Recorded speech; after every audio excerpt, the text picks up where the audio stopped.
Let's take care of some business now, and who better to do that than our money guy? Joining us, accounting professor at Montclair State University and also the author of the book Positive Financial Karma, Dan Geltrude. Good morning, Dan. Good morning, Rachel. Now, President Biden's budget is impacting Americans in more ways than one. So what does this spending really look like on the surface?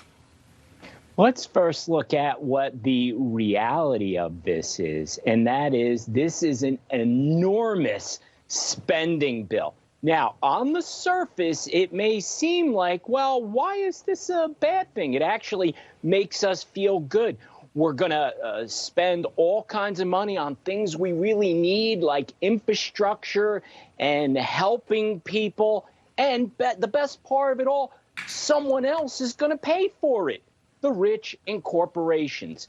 But how does that translate to the regular folks? And what we see right now is inflation, because what is happening is the federal government is spending a lot of money. They're putting a lot of currency into the system, which is creating demand. On the other side, the supply side, we simply don't have the supply chains back in place to meet the demand. So everything is going up in price right now, Rachel. And we've talked a lot, Dan, about that inflation. Do you think it's temporary? We would hope so. However, based upon these spending plans, I don't necessarily think that they're going to be temporary. Look at the way the Biden administration is approaching this.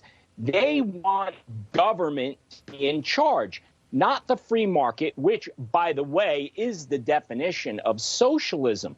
So if you think this is going to work, it's not. Why? Look at gas prices. Look at your grocery bills. How about going out to buy a house? You know you're going to be in a bidding war. How about if you just want to do some fixing up around the house? How much are building supplies costing? So what is going to bring those things down? Nothing that we see being proposed right now, and that should concern everyone. We always talk about the trickle-down effect, how this actually affects you at home when we do see things like a $6 trillion spending plan. Now, Dan, the plan is being sold as getting our economy back on track. Do you think that's the case? It's not. We've already proven with the prior administration, if you lower regulations, if you lower taxes and let small businesses do what they do best, have that drive to grow, hire people, get things moving. So although it may not sound right, but the best thing government can do is get the heck out of the way. They're refusing to do that. So to me, government right now is an obstacle. We have, 8 million job openings that are not being filled right now. Again, government wants to help. What are they doing? Giving so much in unemployment benefits, people don't want to go back to work. How is that a good program? It's not. No, and that's something we've been talking about for months. The incentives to go back to work are not good enough for people to get out of the house. Now, also, something you touched on just a moment ago, gas prices soaring, averages about $3.04. We're also seeing grocery bills, real estate, as you talked about, building supplies.